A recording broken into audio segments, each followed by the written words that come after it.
তো মহিলারা ইচ্ছা করলে পারে আর কি। এই যে দেখেন, আপনাদের একটা জিনিস দেখাই, যে সৌদি আরবের গরিব মহিলারা, এখন বাজে রাত প্রায় 2টা বাজলেও একজন মহিলা রাস্তার পাশে একটা ছোট একটা দোকান নিয়ে বসছে।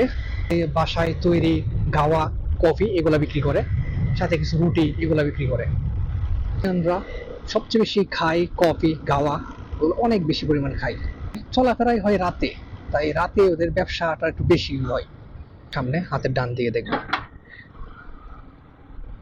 একটু স্লো যাই যাতে সুন্দর করে দেখাইতে পারি। ওই যে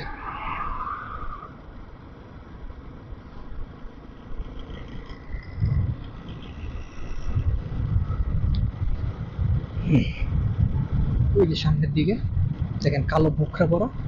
এখানে আবার এই বিষয়টা একদম ক্লিয়ার, মানে ওদের জন্য এই ব্যবসাটা করা সহজ। কারণ একজন পুরুষ ইচ্ছা করলেই এমনি যে এইভাবে রাস্তার পাশে দোকান নিয়ে বসতে পারবেন না, কিন্তু মহিলারা ইচ্ছা করলে পারে আর কি। এই যে দেখেন,